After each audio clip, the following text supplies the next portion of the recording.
जेठू आमर जो प्रति मास द्वितीय और चतुर्थ शुक्रवार ब्रह्मानंद हॉस्पिटल टाटा से जो cardiology department paediatric cardiology and cardiology से मैंने आसबे आमर एठी गोटे हेल्थ चेकअप माने प्रति मासरे 2 थर लेखा आसबे और हेल्थ चेकअप हो कार्डियोलॉजी पई एवं समस्त आसिक यार सुविधा नेवा पई मोर अनुरोध।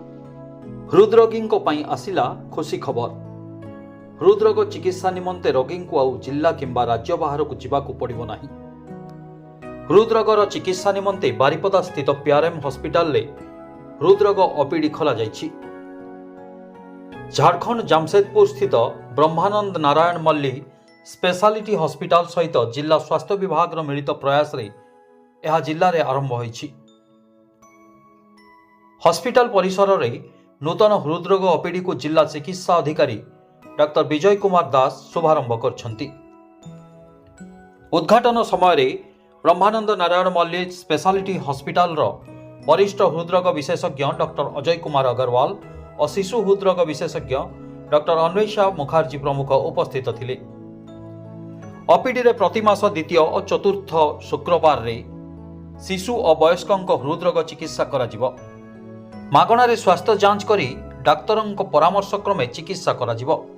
स्वास्थ्य जांच करने समेत हृदरोगर अवस्था निश्चय करने निमंते इकोकार्डियोग्राफी परीक्षा मध्य हेबो, जहाँकि जटिल हृदरोगी सठिक निरूपण पर सहायक हेबो। एथिसहित जटिल परिस्थिति रे जामशेदपुर स्थित ब्रह्मानंद नारायण मल्ली स्पेशालिटी हॉस्पिटल को स्थानांतर मध्य करा जिवो। सेठारे मध्य विजु स्वास्थ्य कल्याण योजना रे मागणारे हृदरोगर चिकित्सा और अस्त्रोपचार करा जिवो बोली वरिष्ठ हृदरोग विशेषज्ञ डॉक्टर अग्रवाल कहिसंती। डॉक्टर अन्वेषा मुखर्जी हूँ, पेडियाट्रिक कार्डियोलॉजिस्ट हूँ। हम लोग जैसे जानते हैं बच्चे में जन्मजात हृदरोग बहुत कॉमन होता है और बहुत सारे बच्चे इसके होके मतलब बच नहीं पाते हैं। तो हम बेसिकली यहाँ पे एक पेडियाट्रिक कार्डियोलॉजी का ओपीडी कर रहे हैं, जो एकदम हम लोग कुछ चार्ज या कुछ कॉस्ट नहीं लेंगे और इससे जो बच्चे आइडेंटिफाई होंगे उसके लिए फ्री कार्डियक सर्जरी या फिर फ्री कोई भी इंटरवेंशन हम लोग प्रोवाइड करेंगे नारायणा जमशेदपुर में। तो आई थिंक इससे बहुत ही सहायता होगा जो बच्चे जन्मजात हृदरोग से भुगत रहे उनको।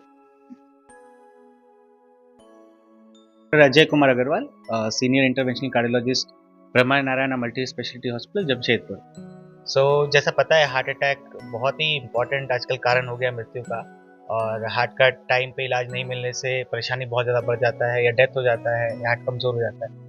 इसी संदर्भ में यहाँ पे अब कार्डियोलॉजी ओपीडी हम लोग ने शुरू किया है।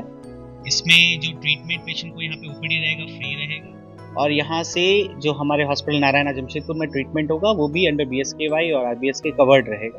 इसमें पेशेंट को पैसा नहीं लगेगा और फ्री में इलाज होगा, सही टाइम में उपचार होगा, सही डायग्नोसिस होगा और सही ट्रीटमेंट मिलेगा।